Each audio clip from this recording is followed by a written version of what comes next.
What's going on, ladies and gentlemen? It's your boy Lamont Tyson back with the politics of being black. Today, out of all the crazy things that have happened, somehow or another, Donald Trump found Jesus and decided that he wants the Epstein files released. Interesting. And speaking of Jesus, you guys have oftentimes heard me mention that we have an issue with Christian nationalism, and I call them crazy Christian conservatives because they claim to be about the Bible and their religion, but their behavior and their vote says something different. And so what I decided to do was go find a real Christian, one who's really devout, one who's a mother, one who is a lady, and figure out where the disconnect is and see if we can learn from each other together and maybe make this world a better place. But before I bring this lady up here live, I want you to see her sizzle reel that has millions of views. You've got to go follow this young lady on TikTok. She will definitely keep you entertained and, dare I say, blessed. It's weird growing up in a church your entire childhood and being told to be nice to others, and then one day you grow up and they're like, you're not actually supposed to be nice to others, you stupid socialist.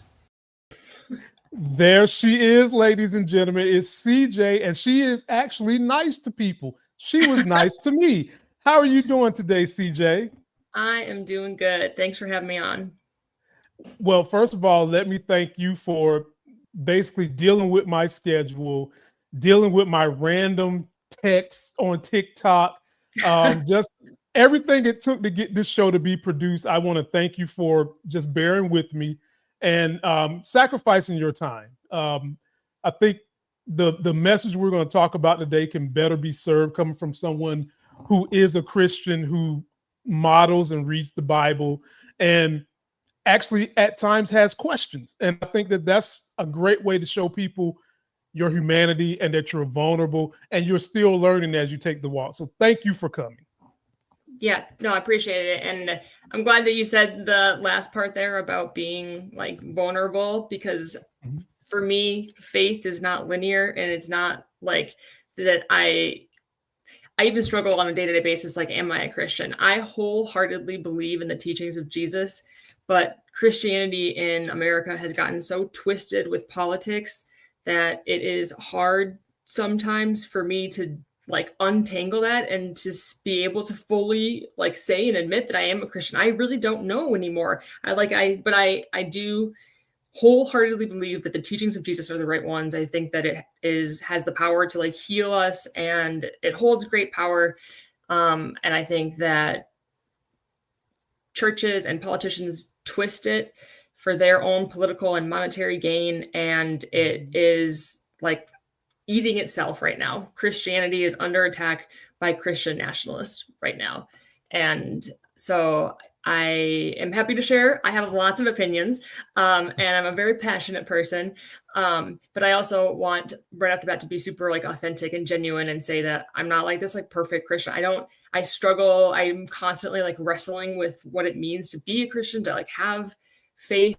And so I think we should hold each other accountable. I think we should more perspectives from different angles makes us stronger and better. Diversity of thought gives more solutions, gives better solutions. So like we're stronger together when we have more perspectives. So I shared that because I am trying to figure out, like, am I inside Christian? I thought when I started this that I was like, I'm on the inside of this. I'm going to help fix it from the inside. And now that I'm like in there, like fighting, I'm like, I don't know. I don't know that I can relate enough to these people. So that's maybe an intro. That's a good intro. And I would rather someone be authentic and honest, blatantly honest the way you are, because I can believe you. I can follow you. You're telling people Jesus himself admits that nobody was perfect. And we're all human beings. There's not a perfect person. But the key to that is when you see those imperfections, you try to improve them as best you can. And what we oftentimes see with policy and religion is that they pull out the worst instincts of people, and then they use religion to lead them to the area of worst instincts that have nothing to do with the teachings of Jesus Christ. Nothing to do with it. Right. And so I commend you for just being honest. And what you just said is how not only you, but other people of faith could gather more people in this time we're living in. And we'll get into all that in a minute, ladies and gentlemen. We've got to do the ice breaking part with CJ. By the way, her link is in the video description. Please go show her some love on TikTok.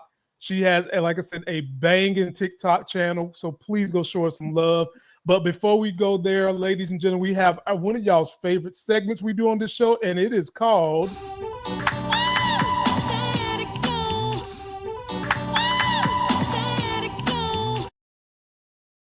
All right, CJ, it can be anything you want. What have you had it with? It doesn't have to be political, it doesn't have to be religion. It can be any of those things, but just today, what have you had it with?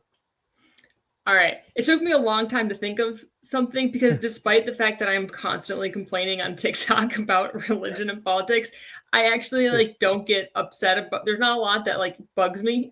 I'm like pretty chill person, but I was thinking there's one thing that I saw recently and I hate. It's when those giant pickup trucks park in 4 parking spots instead of 1. And it always annoys me. I'm like, if you're going to take up that much space, park in the back and walk. It's like, you bought this $80,000 car. You don't want someone to scratch it. Walk. I hate that. Don't take up 4 spaces. So that's one. I completely agree with you. And part of why they do that is not just to take up the space, but they want you to see their $80,000 vehicle. They want you to see that they have value in their jacked up redneck trucks. They want you to know that they are people of business. So they're going to take up 4 parking spaces, just completely not be courteous to fellow man, even though they probably claim they're patriots. They might even have a flag on the truck talking about their America this and their America that, but they're being inconsiderate and taking up 6 damn parking spaces, okay? I am 100% with you. And CJ, I don't even like it when people do it with Lamborghinis and stuff like that. No, don't buy the car and take up everybody. Get your butt in 1 parking space and leave. We can enjoy the Lamborghini from 1 part. We don't need you taking up 3 spaces. We don't need that. Okay. Right? We don't need that. Right. Exactly. So here's my petty, what I've had it with today. And I've been wrestling with 4 or 5 of these because I go to the gym 6 days a week so I can wrestle with some of those. I try not to always let it be politics because we're discussing politics. I think that I am going to go with the I've had it today of the name Bubba. I've had it with the name Bubba. Bubba is in the news because in the Epstein email leak, Bubba was someone who Donald Trump got on his knees and said, I'm going to please you to somebody that was a male. Initially, that Bubba was Bill Clinton. And now the Epstein estate and Jeffrey Epstein's brother has come out and said it was not Bill Clinton. It was another person named Bubba. And so at this point, I've had it with Bubba. I want to know the truth. Who is Bubba? Who did our president blow? And why is the news media not taking this to task? I think that's more of what I've had it with, CJ. This could have been any other president. This could have been George Bush. Seriously.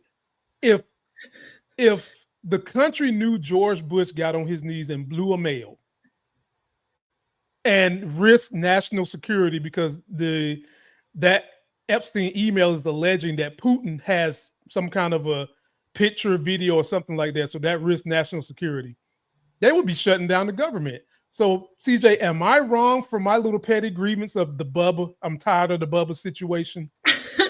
No, but I did not know that was a real video. I thought for sure that was AI. I only saw it once or twice, but I just assumed that there's no way that was real. That was real? CJ, that was real. There are photos. What world are we living in? Everything. It's like the Twilight Zone with Trump. I can't The Onion can't stay up with the news because real life is crazier than anything they can come up with. So yeah, you're legit on that. And I think what's so frustrating is how so many people are willing to let him get away with anything because their hatred toward other people supersedes their needs to take care of themselves. And that's the frustrating part. They're willing to let him hold the Bible upside down when you can clearly tell this man probably has never opened anything. He's probably never even opened a Quran, let alone the Bible. He ain't opened none of that. And now you've actually got people at Trump rallies wearing T-shirts that says, even if he is a pedophile, I still vote for him. It's our worst instincts have come to light, and people have just said, you know what, the hell with morals, the hell with decorum. I don't care. I just want this man to satisfy my racial needs, and if you're rich, satisfy my tax bracket needs. Those are the two they care about more than their quote unquote fellow man. And we'll get into it in a minute. Yeah, I agree with that. They care about power and greed. That's what it is. Yes. Yes. Two things Jesus Christ did not like. And these people all claim to be Christians. So before we get into the heavy stuff, ladies and gentlemen, please post us your comments on what you've had it with. And now we're going to go to some facts. Are you ready for some facts, CJ? Facts that can lead to a better life, quality of life. Take a look at this. Right. Here we go. This thing says people who spend money on experiences rather than material things tend to be happier. At my old advanced age, I figured that out maybe about 10 years ago. Let me read the study for you. Okay. It says a 20-year study from Cornell University found that people who spend money on experiences like travel, concerts, and adventures report higher and longer lasting happiness than those who buy material possessions. Like me and CJ just talked about that guy with the redneck truck hogging up 3 lanes. Clearly he's not happy, or he would be courteous to his fellow human beings, but I digress.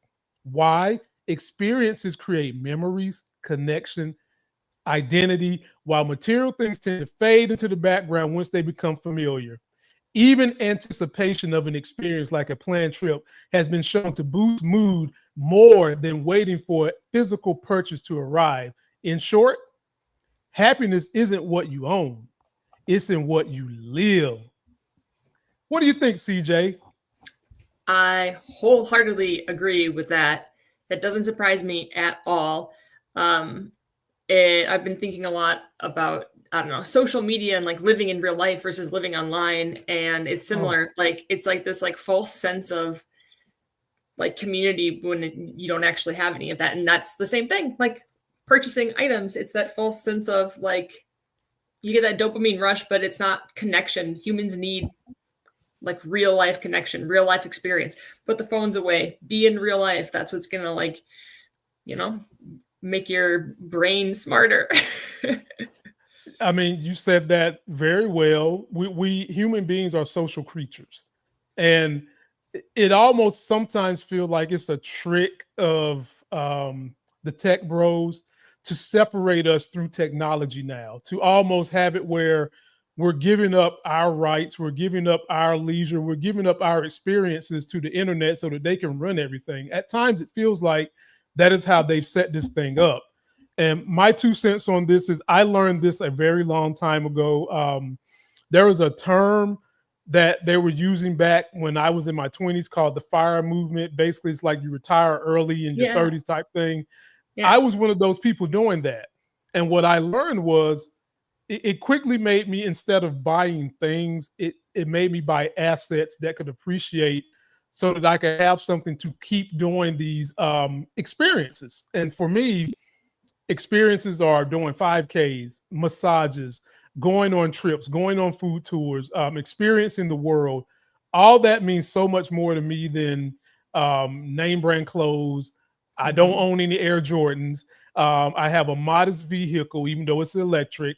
And for me, it has always been about experiences, because if I was to go quadriplegic tomorrow, I can still go to my brain and say, you know what, I did X, Y, and Z and I enjoyed it. I can't go in there and say, I'm going to go drive my Lamborghini. I'm not just going to have the ability to do it. And I think that when you share those experiences with someone you care about, and it doesn't have to be like a significant other, it can be a friend, an auntie, a mother, sister, whatever, it enriches that experience, in my opinion. I totally agree. And I think that's something that the working class actually gets more of, because we don't have the luxury of buying things. So when you're forced to not spend money on items and you have to live in the moment, or instead of buying these fancy things, you make up imaginary games to play in your living room, and then those are like the memories that's how you connect with your family that you'll have forever. And who cares if you bought them a nice toy?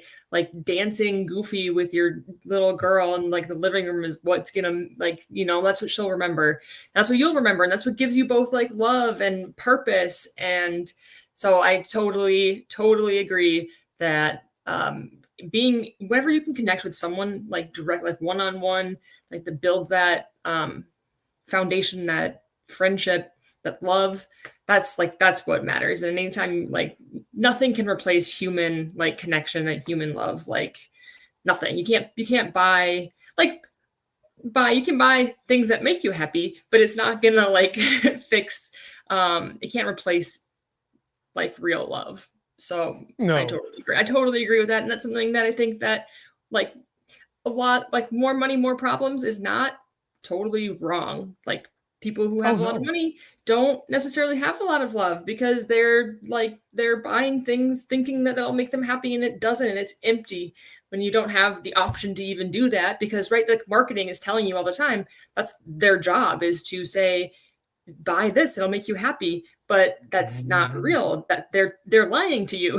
Similar to politicians who use faith to lie to you, to trick you to vote for them when they're not actually representing the like Christian values. But so similar, like marketing, it's all about like convincing you to do something. And if you have money, then you buy into that. And then, so that's something I think that's kind of nice about not having a ton of money, is that you are forced to just make do with less. And in-person creativity and connection like matters more. You can just hanging out on the couch doing nothing. You make so many memories talking to each other, like connecting, listening, making them feel heard, spending that, like, the time, the value of like being bored for kids is also super important.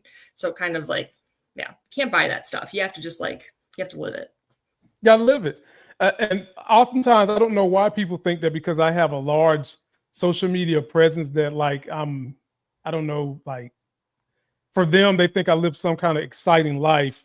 And I always tell them the most excitement for me that I need is to watch something I enjoy watching with good food with a friend. That's on the moon for me. If we can go vacation and do that, I'm perfect. I don't need anything else like that.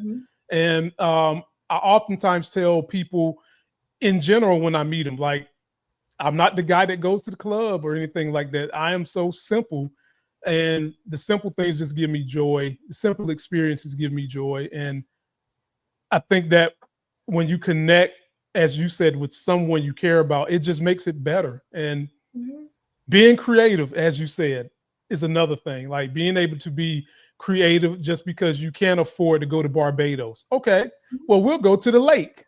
You know, we go turn the lake into Barbados. We'll bring Barbados to us, you know, make memories and have fun, all while we're still working toward maybe the goal of one day we can take that family trip to Barbados. So I agree. Audience, let us know what you think. Are you more into experiences or are you more into the items? Post your comments. Let us know what you think. Don't forget to go to her TikTok. Link is in description. Now, CJ, we'll go ahead and get into the real stuff. By the way, people, this is what her TikTok looks like, by the way, before I forget. That's her. And I love the name. Politics Hijack Faith. Nothing could be so true because it did. It has hijacked it. But sadly, CJ, politics has been hijacking faith, and faith in some cases have been hijacking policy since the beginning of time. Since you can go back to king and queens, you can go back to the cardinals, you can go back to Queen Elizabeth. Honestly, the settlers came here because they wanted to break free of what they felt like was religious persecution from the queen, even though they lied to her and said they were going to come here, bring all the goodies back. They got here and was like, oh, no, we're not going to do that. And that brings me to my first thing we need to discuss, CJ. Christian nationalists. Lord have mercy. Dive right in. Lord have mercy. I have a video that can give me and you and the audience kind of a roundabout synopsis from another great TikToker that I've met and enjoy. And if I meet you on TikTok, I eventually try to meet you in person, so we can click like that. And so a lot of these videos you'll see of people that I've actually had a chance to meet. Here's one that I think is set up a slam dunk for you. I'm gonna be Kobe, you can be Shaq, and I'm gonna throw you the alley. Take a look at this video. See how we feel about it. Christian nationalism is just white supremacy cosplaying as a Bible study. And I talk about Christian nationalism a lot and how I think it's the biggest threat to our democracy right now. And I want everybody to know that Christian nationalists do not care about your freedoms and they do not care about human rights. And if you know about the history of white evangelical Christian nationalists, you would understand why that's the case. I don't think a lot of people realize that the reason a lot of Christians, private Christian schools started popping up is because of the desegregation of public schools. They didn't like that so much that they decided to build up their own private Christian schools and not accept Black students in the name of religious freedom. The founder of Liberty University actually made a school like this, Jerry Falwell Jr., and he would preach sermons about how God wants segregation. Bob Jones University also did this. They banned Black students, and then after they started allowing Black students, they banned interracial relationships and dating. And the only reason they went back on that is because the IRS was saying they could no longer be tax exempt if they were going to continue to discriminate. So they didn't go back on this because they changed their mind. It was only because they were no longer tax exempt. And I want it to really sink in that these schools started not because they wanted to teach these kids about the love of Jesus, but because they didn't want a Black child sitting next to their white kid. The more history you learn about white evangelicalism, Christian nationalism, the more you realize how serious of a threat it is to our freedoms and human rights. Shout out to my homegirl, the Heretic. Thank you for that. CJ, the floor is yours. How do you feel about the things she said, and what are your perspectives on the way you view Christian nationalism? Yeah, I mean, she's spot on. And it definitely caught Christian religion and politics have always been intertwined, but it really was a big movement in 1970s. Is like when they really like got hold of the evangelical church, and that's kind of like where this really took off. So they were looking for an issue that would galvanize the evangelical base after segregation stopped being an effective issue to get people out to the polls. So they used abortion. They like figured out this guy, Paul Weyrich, is basically like the founder of the what's called the religious right, which is this like big Republican think tanks that figured out that you could use faith to manipulate people to get them to vote for you. It's essentially what it is. And they first used it with like segregation, and then probably other things too, but the big ones were like segregation and then with abortion. Interestingly, the Southern Baptist Convention, which was the most conservative Christian denomination in the South in the 1970s, 1970, 1974, 1976, passed pro-choice resolutions imploring a woman to choose. And then it wasn't until the late 1970s that Paul Weyrich like changed that to say that abortion is murder and there's like it's never okay. And then that got people to vote. And so there's probably like 50% of like conservatives that are like one issue voters around abortion. That was super effective. But the point is that Christian nationalist is a political movement, not a religious movement. Jesus specifically was against like the intermixing of church and state. Jesus was for the separation of church and state. He said, give to Caesar what is Caesar's, give to God what is God. He said, if you mix religion and politics, you're not making government more holy, you're making religion more corrupt. And we see that all the time. So this is what Christian nationalists are doing. The most important thing to do is love. Like love is the greatest commandment. We should love God, love our neighbor, try to make the world more just, a better place through love.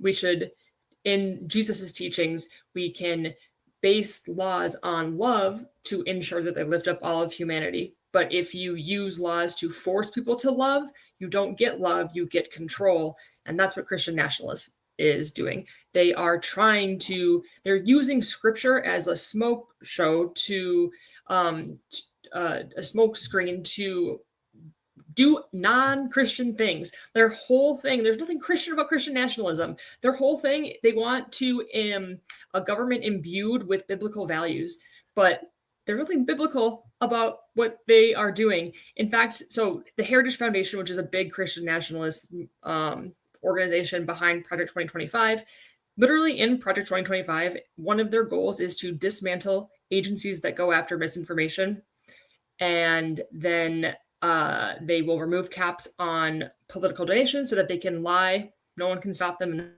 and unlimited money on like lying. So there's nothing biblical about lying. Their whole strategy is to tell Christians one thing and do another. So they say, even the very name Christian nationalist makes you think that it's pro-Christian, pro-USA, but it's not. They're dismantling democracy in the United States, and they're using scripture to trick Christians to do non-Christian things. That's like the whole thing. So it sucks.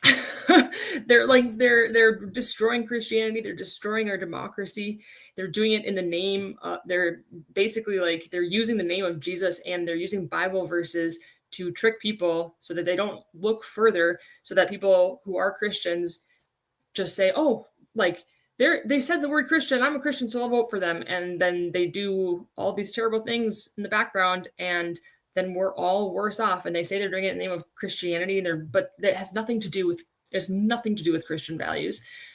Christian nationalists, they're all about power and using Christianity to keep their power. That's so, yeah, it started, and it's getting so much traction. And I think part of the reason why it's getting so much traction now is because they feed off of misinformation. Like, their main strategy is to lie to people. And now with social media and with algorithms, lying is way like more pervasive into our homes.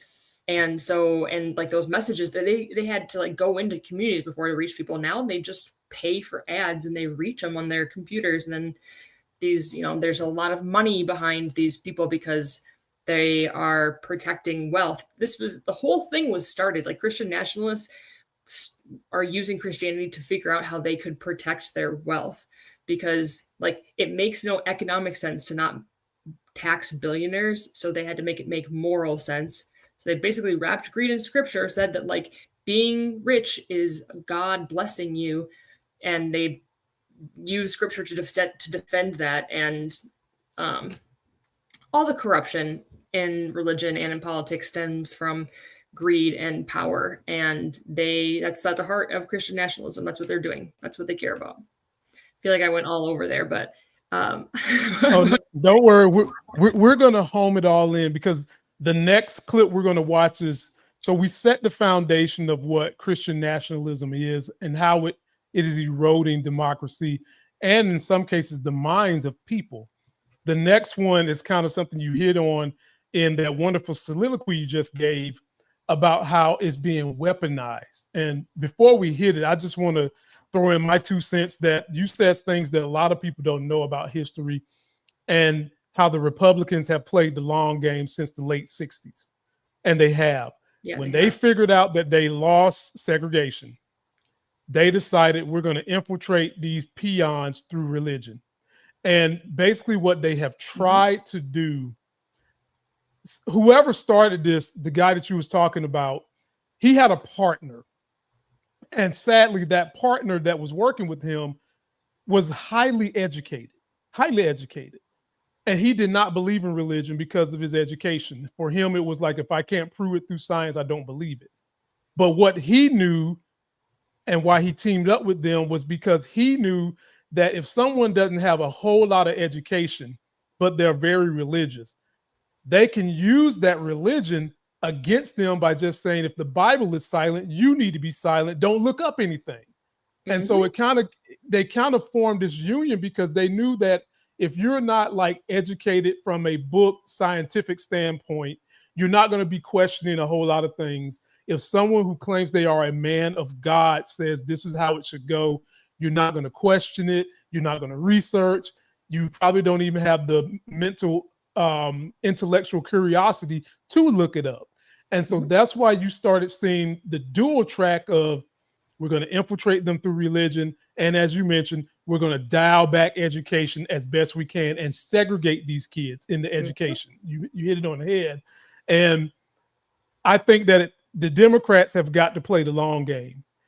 They have got to stop letting them take history out of schools that could help people understand things better younger. They've got to fight for getting critical thinking into schools as early as they can. My daughter's in kindergarten, and right now this girl can speak and hold a conversation at a Spanish restaurant.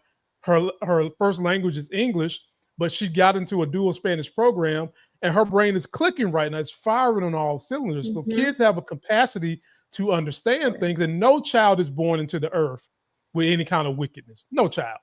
They're born innocent, and they feed off of their environment. And the Democrats have got to get back in there and put a protocol in place that stops whittling down education. The way you fight what they're doing with religion is through education. And having said that, there are plenty of highly educated people that are religious and go by the doctrine of the Bible, but they're not falling for the banana in the tailpipe of voting for someone like Trump, who you clearly can see says something here, but he behaves in a way that's unholy. They're not falling for that. And the data suggests the more educated you are, the more you are voting for progressive views that support not just the top 10%, but all percent of the nation. And when you do that, you upset the top 10% because they want to control all the money and all the power. That's how they go. So that was my soliloquy to rebuttal what you said. Let's get into how it's weaponized. Shout out to my big homie. Thank you for this, my brother. I'll get up with you soon. But this is going to be more of how we've seen religion weaponized, and not just Christianity, CJ, but you've also seen the Muslim religion weaponized. You've seen people who are Muslims run into towers, suicide bombs, like whatever it takes. People are weaponizing religion. And this is an example of it. And the blowback from Jen Hamilton reading the Bible back to MAGA is absolutely insane. She read a passage from the Bible, a book that MAGA claims to live their life around and profess their faith around is the Bible. And as soon as she reads something that talks about caring for people and loving people and treating people well, like Christ would want us to treat people, they absolutely explode. And it shows you they don't care about the word of Christ. They care about weaponizing the word of Christ against those they don't agree with. That's why she gave them a taste of their own medicine by throwing a passage back in their face. MAGA Christians love to just cherry pick all these little sweetheart nuggets from the Old Testament. And when she read them back, a passage from the Bible, they couldn't handle it. Their heads exploded so much that I saw she commented on another person's video saying they are reporting her to the board of nurses. For what? For what? For reading the Bible and calling them hypocrites? Jesus did the exact same thing. The exact same thing to the high priest. It's heresy. It's hypocritical to claim to love Jesus, know Jesus, and believe in the Bible. And as soon as somebody reads you something that seems like what you would do if you're a good person and you have a problem with it, that's a huge problem with you. So MAGA Christians. And CJ, I'll say this, and then the floor is yours. I just want to add to what he was saying. I did a video maybe 3 weeks ago. There was this huge uprising of pastors basically saying that if you're married to a man, because the Bible says the man's supposed to be the head of the house, all that mumbo jumbo, you shouldn't vote as a woman. Then that same group of pastors, CJ, was also saying that having empathy for someone else is wrong, and that the provocateurs of empathy are women. Now, I got bothered by that, CJ, because I was raised by a grandmother. So part of my ministry, if you want to call it a ministry, is that, of course, I debate, work for everybody. marginalized groups, people that don't have a voice, but I'm real passionate about the voice of women and women having rights. Women, if they want to lead a household, they can do it. I'm very passionate about that because I've seen the struggle my grandma went through. And when I saw those things, CJ, how they was trying to use religion to cherry pick certain Bible verses and then forget the other Bible verses that had in some cases knocked down what was in the Old Testament, it made me upset. So that was just me giving you an example of two ways they were trying to weaponize religion. Number one, to tell women that they shouldn't vote, let the man do it. And number two, having empathy makes you weak and is going to send you to hell. Floor is yours. Mm-hmm. Yeah. Well, the most powerful thing you can do to manipulate someone is to tell them that damnation is on the table if they don't listen to you. And that's essentially what you're doing when you mix religion and politics, is you're saying that that Christianity is in alignment with whatever issue you're telling them, and that you're going to go to hell if you don't believe me.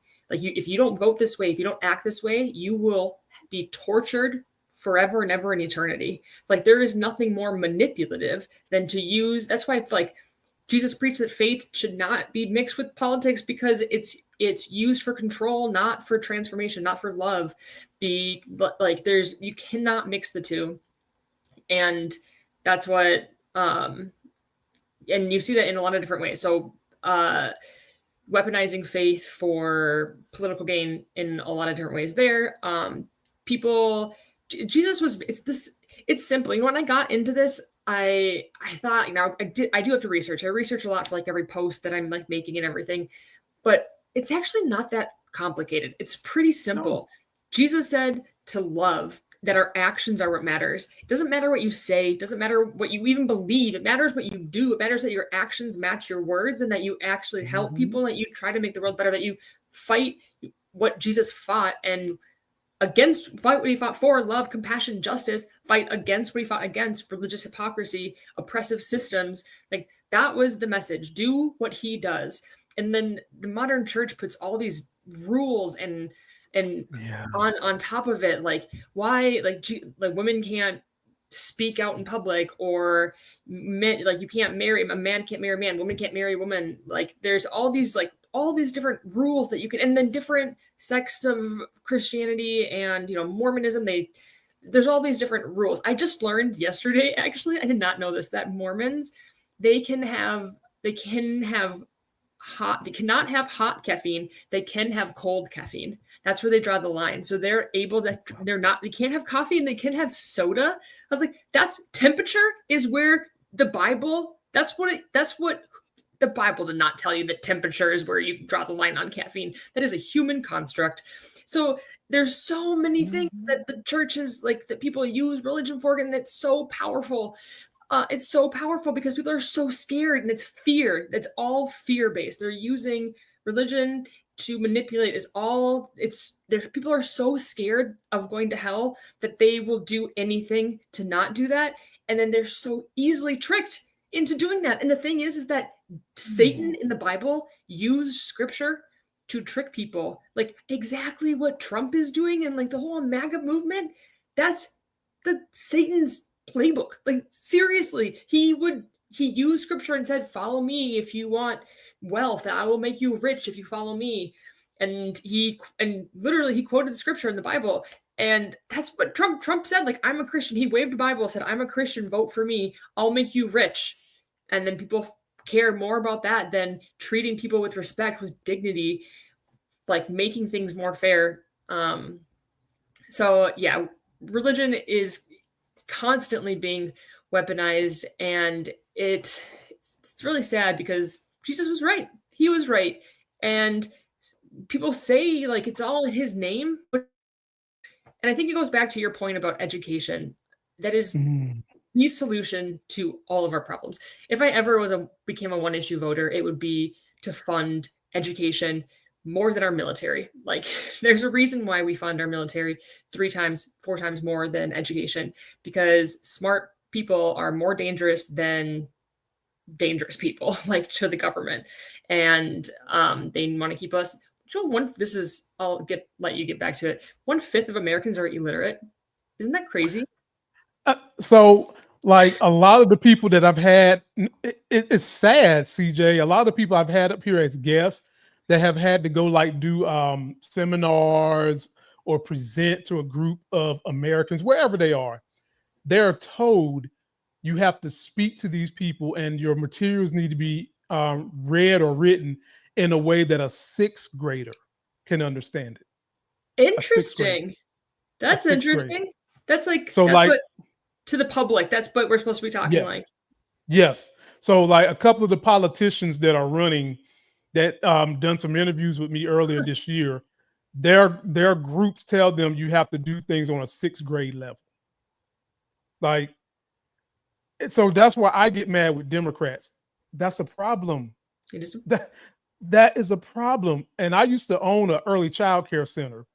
Early child care education is what I call it. We should be funding the hell out of that. Mhm. Like the minute a child can start school around That should be 6, pro-life. 7, 8 months. Yes. Yes, CJ. How are you pro-life? Okay, I'm not going to get on a tangent. I'm still on mission. No. You're fine. You are allowed to get on tangent. You're the guest. You're allowed to do. I said, I'm not going to get on tangent because I was about to go down that road, CJ. Like, I don't understand how you're pro-life, but when the life gets here, you're pushing off the cliff. Mhm. Yeah, like, come on, man. But speaking of pro-life and babies, this is one you sent to me specifically. I'm not even going to give her the introduction, ladies and gentlemen, but let's just say if you had a child, you're hungry, and these churches are supposed to be the place that you can seek refuge. How would it go if you tried an experiment? Well, let's see. Here we go. So I'm about to call and test your church to see if they would help feed a starving baby. And right now I'm about to call Storyside Church in Belleville, Ohio.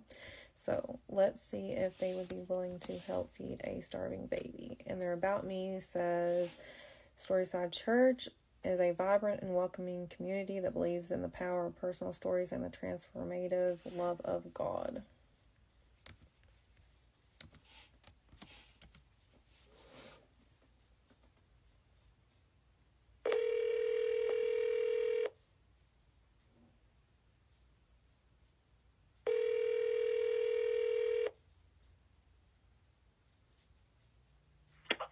Hi, this is Katie with Storyside Church. Hiya, I was calling to see if y'all could help with formula at all. I have a 2-month-old baby and we ran out last night, so she's been going all day without anything to eat. Oh, I hear you. Where are you located? I'm only like 20 minutes from you all. Okay, give me 1 second. Let me ask her and see what we can do. Okay, thank you.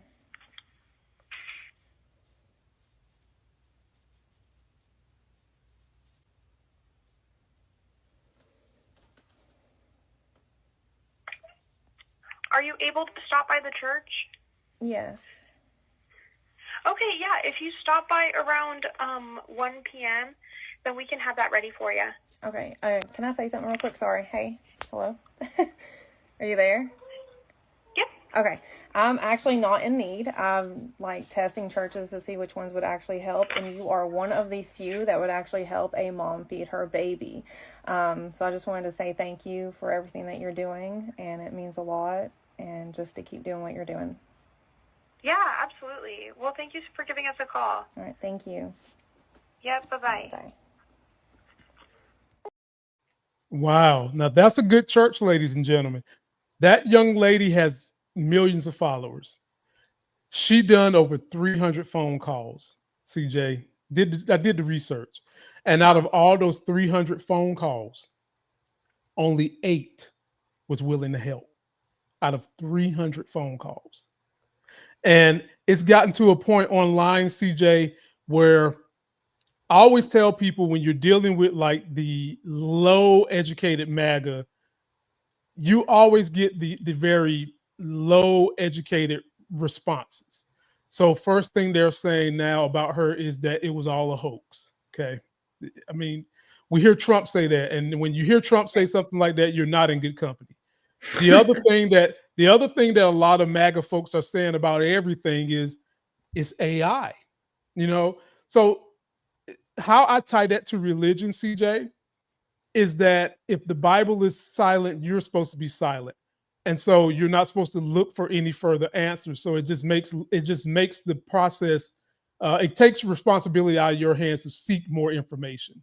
And so for them, if it's real and they don't want it to be real based on their bias, they'll just simply say, oh, it's AI, oh, it's a hoax, it's a witch hunt, all this stuff, because they either don't want to look it up because they're worried about the outcome, or don't have the capacity to look it up. And having said that, CJ, the floor is yours. This was your story. What did you think about the whole thing? I thought it was a brilliant social experiment to see who Very would good. help. I think it highlights two really important messages. One is that there were some good Christian churches out there who did meet her need. On one of the phone calls, a pastor was writing down the name of the formula. He was going to go to the store right then and there and bring it to her. And so there are good Christians out there living the values of Jesus. But when the majority aren't, that's a problem. We have a religious hypocrisy problem in Christianity, and we need all Christians to admit that and recognize that and work towards a solution. I feel like so often I'm talking with like Christians about these topics, and they're like, they debate with me, pointing to good Christians, saying, look, it's not all Christians. And then I'm pointing to bad Christians, saying, I know it's not all good Christian, and I know it's not like not everyone's bad. I'm saying that there are bad, and we need to acknowledge that that exists, and that that's a problem, and we need to work towards it. So it's like we're like, there's something about not being able to like admit that it's real, and that's frustrating. The second like big point, and I don't know how we reckon that with that first one. I think it's something we need to continue to wrestle with, because we need to fix it. I am trying to be a part of the solution that fixes religious hypocrisy in Christianity. And I have not found the solution yet. I'm going to keep trying. I'm changing, like I'm evolving and changing my approach, because I think we need to keep trying. I thought step one would be pointing out religious hypocrisy. And I think I'm driving a little bit of a wedge between the solution and Christians, and I need to reframe it. But that's a side tangent. The second thing that the video I think highlights really well is that churches are not in a position to break systemic poverty. Christians all the time say that it's not the government's job to help the poor, it's the church's job, that they tithe to the church and the church is responsible to help communities. And that when the government takes your money in the form of taxes, it's stealing. That's a very common thought amongst Christians. In fact, just like 2 weeks ago, Charlie Kirk's like mega church posted on social media that you needed to tithe. The church is supposed to help the community, and the government should not have anything to do with like helping the poor. That's the church's responsibility. But this experiment showed that the church does not have the systems or the resources in place to break systemic poverty cycles. They couldn't even help someone starving in that moment. And like maybe they didn't have the resources there that day, and maybe some of those churches went back and reflected and were like, we couldn't meet the needs of someone who needed help. Let's change our systems. Let's learn. Let's do better. That's great. That's what you want. But some of those churches went and called her, like said that she was just like a woke liberal trying to catch them. It's like, right. Catching you is not the problem. It's the fact that you were doing something bad to be caught. That's the problem. Like, why are you pointing fingers? You are just reflect inward, do something. So I don't know. I thought that experiment was brilliant. It really highlights that we do have a problem in Christianity of religious hypocrisy, and there are good Christians out there, but they're the minority right now, which is also a really big problem. And churches can't break systemic poverty cycles. So if we know that, and we know that Jesus had to fight oppressive systems, and we know that churches can't fight them, that they're not enough, then we need to find other solutions. So that's what those were like my two big takeaways from that. And I know someone commented, I made like a couple posts about her, and someone commented that she took requests for churches, so they probably skewed towards the ones that they knew wouldn't help, because they wanted to like see if those ones wouldn't help. Still, 300, you said? That's insane. 300. Doesn't matter if it's skewed one way. That's bad. That's really bad. That's really, really bad. Yeah, and someone Right. gate kept it. They're like, oh, if you remember, we could help you. Like, oh, you're not gonna save someone's life. So much for the pro-life party. I bet that if that same girl was going to the abortion clinic, you would probably stop her under the guise of helping. But Yeah. And I'm glad that you segued into like systemic poverty, and it's a huge wheel, and the church is just a part of the wheel. It's not the whole wheel. And our next segment before we get out of here is going to kind of talk about the financial constructs that are in place that create or help deter or can uplift people out of poverty or keep them there. And this situation with the church, I was reading through some comments and I was sickened. You had people up there trying to defend the churches that said no by saying the church can't help everybody. It's not the church's responsibility to help everybody. Well, if your pastor is telling you it's not the government's responsibility and it's not the church's responsibility, whose responsibility is it? Okay. And don't give me no more of this stuff about pull yourself up by the bootstraps. that's what they'll say. Because if you are paying attention, and you know, a lot of what I do, CJ, is financials, stocks, real estate. I've owned businesses. I've been in rooms with rich white guys who told me a lot of stuff. I don't drink, smoke, or do any drugs, but I pretend like I'm drinking. I'm sipping water. And while they're getting completely wasted, they're telling me every deep, dark secret of how they skim the government, how they basically, CJ, the steroids to their growth. That's what they do. They tell me those things behind closed doors. And as much as the rich are telling, and the church pastors who are rich too, are telling everybody else, you shouldn't get help. They're telling you that because the help you should be getting, they're getting it. The help you should be getting, they are taking it. The top 10% keep telling you to pull yourself up by the bootstraps, don't take a handout, because they are taking the handout and they don't need it. We need health insurance. We need better education. And they know that the smarter you are, the more you'll want to see this nation come together as a group, and the more you want to see your tax dollars used for the greater good. For them, they don't want to see that. They don't want to see that. And they will send you through all these fiery hoops of, they'll tell you, use the church. Then you go to the church don't want to help you and tell you it's not the government's fault. Well, who's supposed to be your hand up?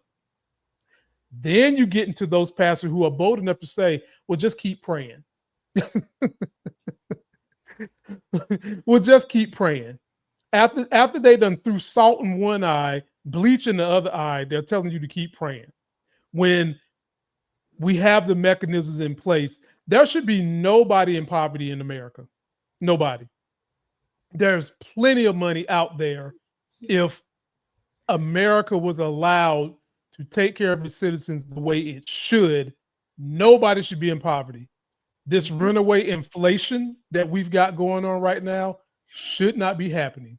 And the next segment, I'll kind of deep dive into that. But before we end this kind of religious segment, CJ, you mentioned that you want to be a voice for trying to overcome what we're seeing.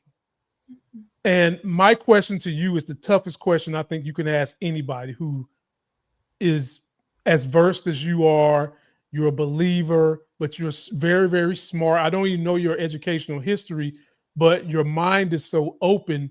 That says something about your intelligence. How do you break through to these people who are either in the MAGA delusion, the religious delusion, or both? And I've read psychology books, and some of my best friends are psychologists. And the only thing they say that you can do, you can't beat these people down with facts. That'll make them hunker down even more. You actually can't even beat them down with pointing out the hypocrisy until it affects their family. Now, if it affects their family, that's when you can call them out. But if it doesn't affect their family, you can't beat them down with the hypocrisy.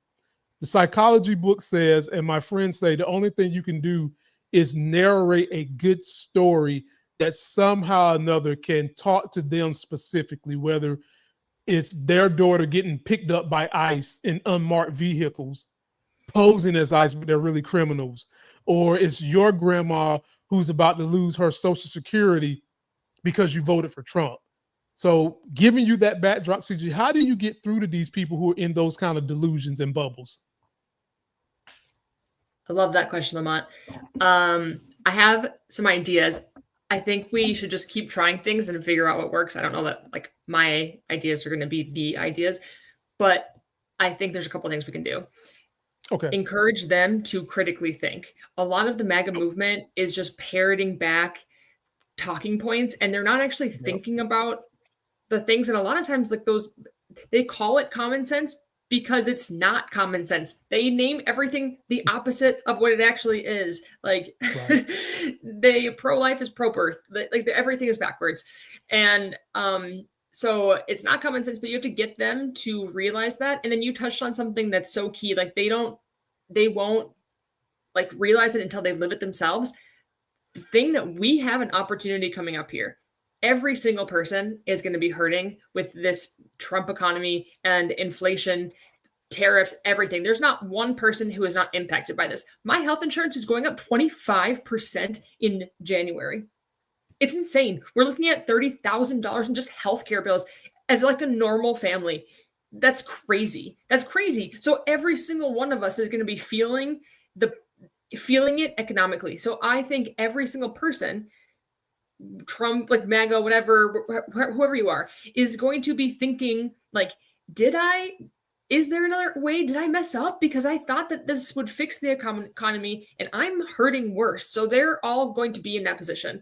Now, when they first question whether they were wrong to vote for, whether maybe the first time that they question, like if Trump was wrong, we have to meet them with love, not judgment. We have to say, it's not your fault. He tricked you, and that is not what matters. Now is where we go from here. So they are going to be looking, and then so many people are so angry at people who voted for Trump for putting us in this position that when I talk about like we need to forgive Trump voters, almost all of the comments are, you can do that. No way I can. Like, I can't do that. I can't do that. But if we all do that, they won't be Trump supporters anymore. They'll look at us and they'll say, oh, maybe you were right. And then we listen, and then we get them to critically think. We ask them questions. How is this impacting you? Have your prices gone up? Are you able to afford healthcare? Are you losing your healthcare? What do you think about, like, what if we were to pay there's 7% more, and then instead of 20% each year, and now we have universal healthcare, like would that be, just force them to critically think, and then that will be like the first step getting them out of that like MAGA universe. But kindness, and I would say the other thing, all real change will happen in person. Nothing will happen online. Yep. The real change is all in person. We are on one side of the algorithm or the other. And I thought I could be like a bridge when I like started TikTok. No, I'm very clearly on one side of the algorithm. So now I need to change my approach. And I think my approach now is talking to, I'm clear, I'm on the left side. So I need to talk to the left and be like, we need to change our approach to help people come over and be kinder. Because if the first time that they think, maybe I was wrong, if we meet them with, yes, you were wrong and it's your fault and you deserve that, then they're going to stick their head in the sand even further. But if we say, oh, but I totally get why you felt that way. You know what? There is a lot of corruption in politics. There's a lot of corruption on the left and the right. I can see why you wanted to drain the swamp. I want to drain the swamp, but it didn't work. So now we have more swamp people. And like, now, like, how do we get out of that? So like recognize where they weren't wrong. Because if you're just like, you're wrong. And then we're not working together. So like, meet them with love, listen. So like you said, like we can tell stories. I think the better thing is to get them to talk, but ask the questions to get them to talk, to answer like the questions that you want them to, like guide them This is like what I do like with like personal conflicts at like work when I'm like helping staff out, it's like guide them to the solution by asking them questions so that they get there. And it's them. They've made that connection. And then now it's going to click. If you just talk at them, it's not going to click. If they recognize it, like, whoa, then it might actually do something. CJ, you're asking a whole lot of me. Oh Lord. you God, Lord have mercy. You're asking a whole lot of me. I'm not gonna lie, CJ. It's hard for me to. What you're saying is absolutely right. I'm not denying that, because I've always been taught you win people over with honey, not vinegar. However, it's hard to give someone honey when they triple Trump 3 times and they peppered you with vinegar, and now you're supposed to olive branch them with honey when. Oh Lord, how can I put this? We've seen the deviant things Trump has done. Like, I still can't get over January the 6th. Oh, I know. I can't. Yes. I can't. And like, I've cut a Republican friend loose because he voted for Trump this time. And during the riot, he was saying all this, oh, it was wrong and yada, yada, yada. He's a white guy, business owner. And I clearly said to him, and I'm not gonna say his name, but I said such and such. Had that been a bunch of black dudes looking like spider monkeys hanging off the Capitol, hanging off the White House, you wouldn't even be saying, but it would be, why are they not in jail? Not to mention, you voted for this guy now, and he pardoned the leaders that started that. How am I supposed to make friends with you? Because that's bigger than black and white issues. That is national country security issues. You're voting for your government to be overthrown through a fair election. That's democracy. That's the precedence over everything. So it's hard for me. I can't lie to CJ. It's hard for me to do it. Now, if they come back and they're saying, Lamont, I got to admit, I lied when I said it was the price of the groceries. It was really, I just wanted to stomp on political correctness. I wanted a tax break, and I wanted to see the people that I thought was causing all these issues, those immigrants and those women and you black folks. I really wanted to see y'all hurt. But now I'm realizing that hate begets hate. And if you let someone hate on one group, they will eventually come for you somehow, some way. If they came to me, CJ, and said all that, I could be very nice to them. I could be very nice to them. But I'm a work in progress too. If you're vulnerable, I'm vulnerable right with you. It's hard for me, that much of a work in progress. And I'm not saying like I'm super Harvard educated, but I'm educated of the things in society that make us work. Our economics, supply and demand. I've kind of had a chance to do several industries with some success. So I get it. And it's always hard for me to see how you're willing to vote against your interests just because you would rather be happy someone is putting black, brown people in their place and women, even though your house is on fire and we're in the same house, you're willing to let that house burn down as long as we're in it with you to see this guy uplifting the white males. So it's hard for me to swallow all that, CJ. It's hard for me to swallow all that. Can I give you a rebuttal? Yeah, give me the rebuttal.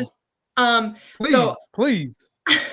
2 things. I think one, you're giving them a lot of credit in you, Lamont, are a smart, educated person. Most of that base is not. They defund education. They don't have access to, they're taught, they change the curriculum in their schools. They're not taught history. They're taught that evolution is, they're not taught biology. They're taught evolution is wrong. Their education is super warped. Their communities lie, their pastors lie to them.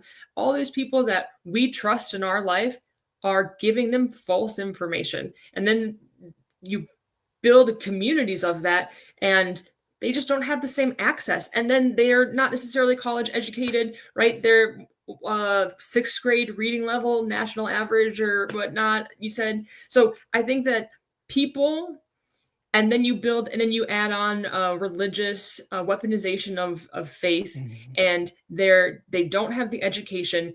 Their pastors telling them to vote for Trump. Well, I don't get it, but I don't want to go to hell, so I guess. I don't think that they are doing it because they want to hurt Black, brown women.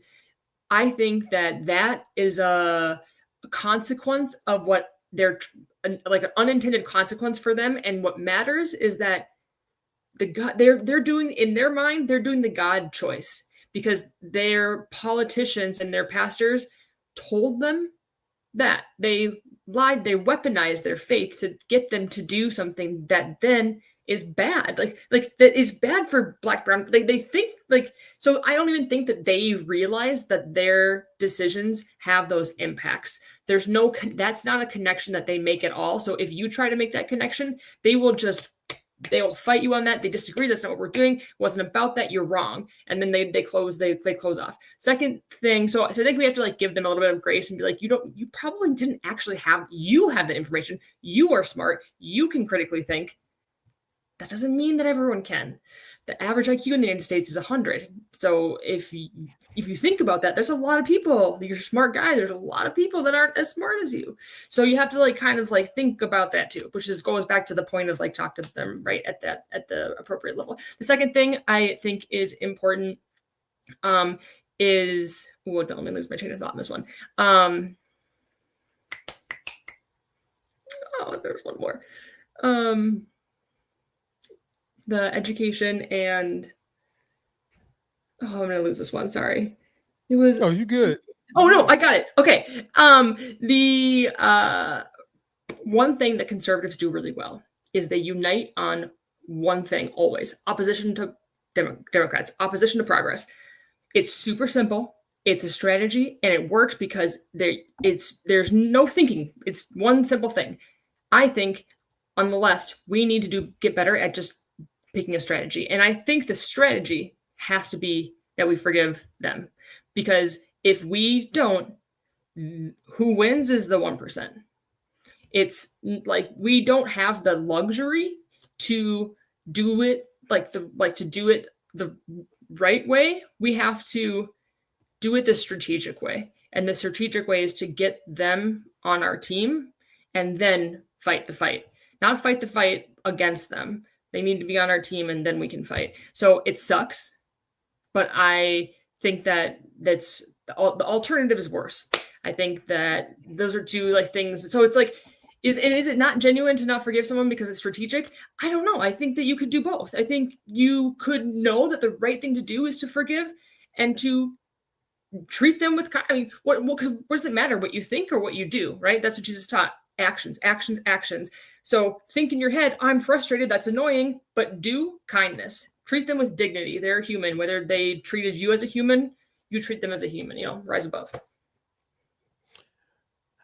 I would say that's why we have great people like you to go and minister to the Christian folks. You, James Tallarico, Governor Bashir, who both of those guys, and you too, they lead with their faith. They lead with love.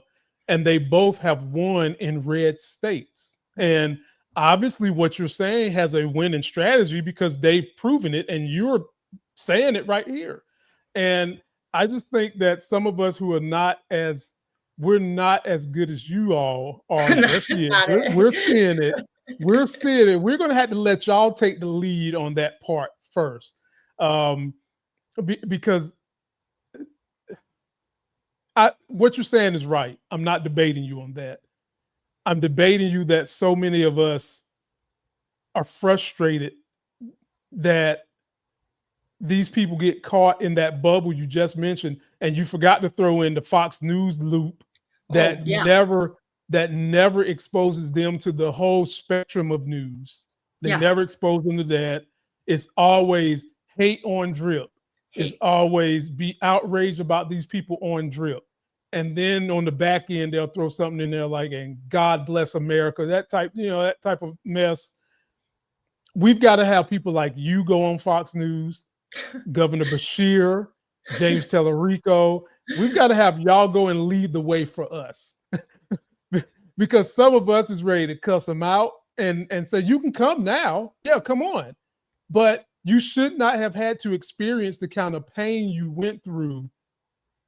You should have thought about the pain other people was going to go through and not had to let it come to your doorstep before you decided, okay, I need to jump ship. I'm happy you jumping ship. Don't get me wrong, but I'm still frustrated it took you that long. And a lot of those individuals, CJ, always swear they're patriots. They don't know what patriot means. They swear that they are great Americans. And if you're not for your other Americans, no matter what they look like, you're not a great American. So I said all that to say, we're going to have to let you take the lead on that. And we'll let you hold our little pinkies and bring us on into the fold too. Post your comments, y'all. Let us know what y'all think. CJ, I got one last thing for you, and I want to thank you so much for your time. You got a family, you got kids. You didn't have to come have this insightful conversation. And I think that the one thing that I learned from you that I've heard from psychologists is when you're telling that story to people in a bubble, you ask them questions so that they can illustrate the story themselves. I'm going to never forget that. And you got to find a way to do it where it doesn't seem like you're being a college professor getting them to answer those questions. And so if you haven't learned anything here, audience, you've learned that straight from CJ. And if you want to learn more, you got to go to her channel because she gives out a whole lot more than what she's giving here. Just got to tell you. Last thing we're going to cover is the wheel that the rich people and the top 10% love to keep us on the hamster wheel while they sit at the top of the wheel. Trump done something that if any Democrat would have even put this on paper, CJ, they would have said that Democrat is the swamp. They probably would have impeached him. But Trump got away with this. Take a look at this one. The Trump administration's $10.9 billion of a 10% stake in Intel on August 23, 2025, funded by converting CHIPS Act grants into equity, casts a shadow over the free market system, reinforcing perceptions of corporatism masquerading as capitalism. While equity stakes might promise taxpayer returns if Intel stock rises, unlike non-repayable grants, this move deepens government entanglement in private business, echoing bailout-era tactics like the 2008 General Motors rescue. The CHIP Act's $52.7 billion in subsidies designed to counter China's dominance and secure supply chains already distorts markets by favoring select giants. This equity deal further undermines competition, entrenching state-backed monopolies and eroding the innovation-driven ethos of true free markets. It fuels criticism of a rigged system where government picks winners, amplifying distrust in market fairness. What do you guys think? Comment below. CJ, all I can do is roll my eyes. Lord have mercy. There are so many isms with that statement she just said. Number one, a lot of the people in the Republican Party always scream free market this, free market that. No regulation here, no regulation there. We need to deregulate. And for a company to get a grant, that is something that the government puts out there that you don't have to pay back, no strings attached, because it is something that can benefit not just that community, but the entire community. And there's a tax subsidy that comes along with it. It is a bunch of bull hickey that they gave them the grant and now they want a 10% stake. That is crony capitalism at its finest, and not one Republican who would normally scream free markets, let them fail, another company would step in, pull yourself up by the bootstrap. Nobody has done anything about this, said anything about it.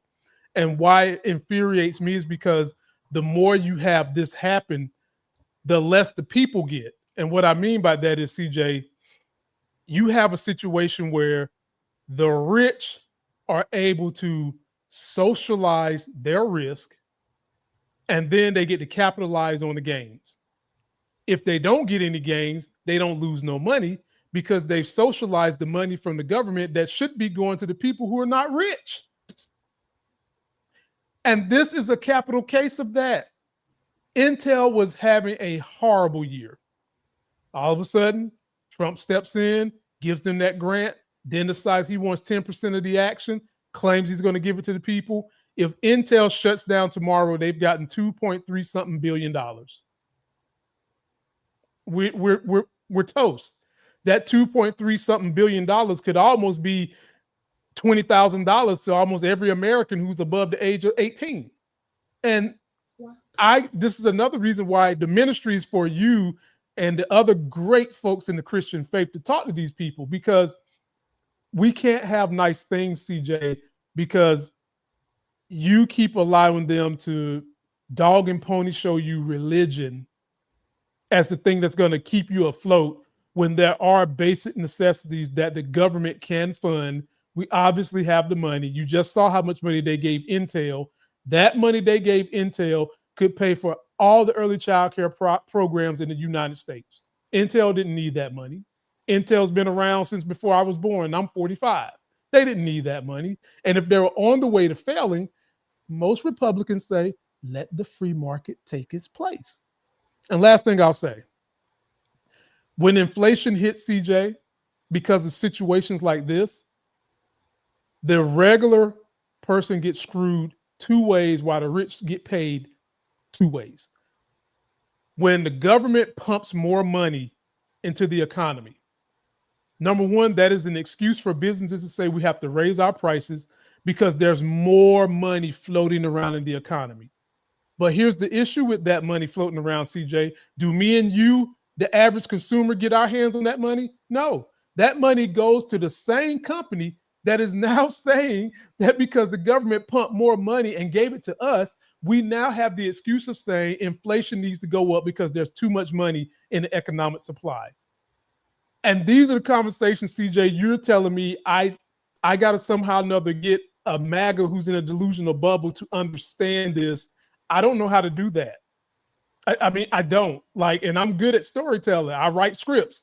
I don't know how to do that. Like, only other than to say your basic health care, your children's basic education, and your basic food needs should be taken care of.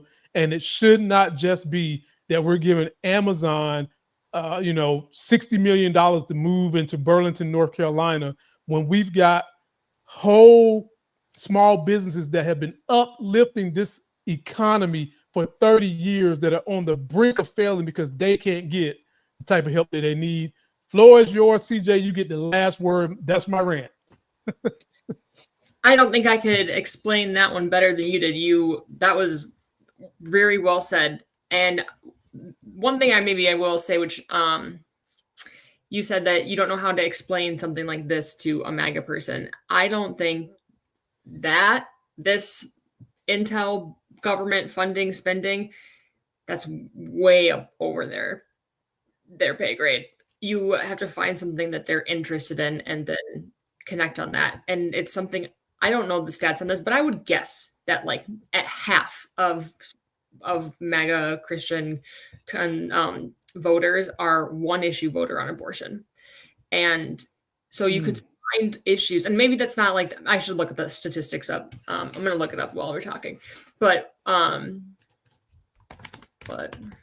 so you think that a better approach, well, how about this, CJ? Is it not fair to say that, don't you think that we no matter who you are, you've got to eat, you've got to live, you need clothes to cover you, you need some basic health care. Can we not agree that all those are things, no matter what your education is, you have to deal with? You have to deal, and taxes. You have to deal with taxes no matter what your education is. So I always, when I debate them, I always go into, you're always mad about the taxes coming out of your check. And somehow or another, you think the Republicans are going to cut that tax. They're never going to cut your tax. And if they're not going to cut that tax, Republican or Democrat, why not make sure that that money can come back to you and other fellow Americans in the best way possible via good health care, via good food security, via good education and childcare, via more grants for you to start a business? that is logic. And I don't know that logic can win in this. Okay, Going into the that's election true. last fall, like 18 of the world's best economists all said that Kamala's like economic plan was better, and Trump would lead us to like a recession. Recession. It Yeah. didn't matter. It didn't matter. We had the top brains in the world telling us one thing, and they didn't care. So logic won't win. Feeling will win. So if you can tap into their feelings and maybe like be like things are going up now. He lied to you. He screwed you. Get mad at him. Like maybe that's a better. I don't know. Maybe that's a strategy. I looked it up. 32% of registered voters are one issue voters. That's crazy What? high. So That's like that's a third. That's a third of everybody that votes. Basically. yep. CJ, So it says of that 23% are pro-choice and 8% are pro-life. So it's like they're connecting their but yeah. So we could focus on something simpler. Did you know that the only policies that decrease abortions in the United States are liberal policies? Comprehensive sex ed and low cost affordable birth control are the only two things that are proven and effective to reduce the number of abortion. So maybe if we ran on like policy that actually reduces abortion, we could convince people that don't want abortion. Like there's things that we could like connect that I think are lower hanging fruit than economy. And I don't think that you're wrong. I just like we're not talking at like this super high level. We need to lower it to maybe this is like the take. We need to lower it to like the 6th grade temperature and then debate there. And like it doesn't feel right, but I think that that's why they're winning and we're losing is because like the left has 20 different solutions for one problem and they've got one solution for one problem and it's anti everything. And we see a problem and we have 20 different solutions and we can't agree on which one's the best one. So like we just need to like and that's like we just need to like dumb it down a little bit and then like speak their language and then maybe we could like find some common ground. I'll end with saying that I think that another way that we could connect with everyone in the US is the values of Jesus. Because whether you're a Christian or not a Christian, the values are that love and treating others with dignity and respect is what Jesus stood for. That is a core tenet of the left, right? They think that they're fighting for equality. People matter.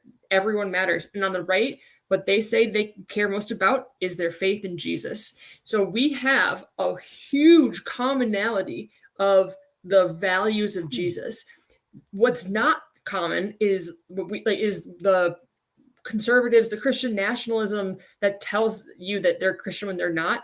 But if we get rid of all that noise and focus on the values, we agree. So if we can bring back the values, bring back those conversations of what does it mean to love your neighbor, or what does it even mean to love God? Is it blind obedience, or is it taking care of each other? Is it taking care of the world? Like if we can get back to these and these are conversations I don't think that you have to have a degree in economy or understand the stock market to have. It's what does love mean to you? Right. Anyone can define that. It's different for everyone, and that's okay. We bring it back to those values. I think we have the power to like heal, because that's ultimately the message of Jesus, is that love will win in the end, truth will win, and lies will eventually fall, and truth will prevail. That's like the message of God. And so I think we are at the point where like the lies have built their tower and like it's gonna fall. So we need to I think that might be, even if you're not a Christian, let's bring back the values. That's something that we can agree on. Well said, ladies and gentlemen. I'm glad she got to end this segment because she gave like 6 good quotes in just that last segment that you can take away tomorrow and be a better person. Again, if you want to get more of this young lady, please go over to her TikTok. That is what it looks like. Her link is in description. She's putting out great content and she's making pathways of you understanding how you might can get across to whomever it might be that's in the delusion, in the bubbles, And it might not even be a MAGA or a Christian bubble. You might just have someone who's in some kind of other bubble that needs to be broken out of. The strategies she mentioned still can be applied there. And the ultimate strategy is love, loving your neighbor and getting them to define what they see as love, and you meet them halfway on their definition. CJ, I'm going to give you the Hollywood standing ovation because this was a great one. Way to go. Here you go.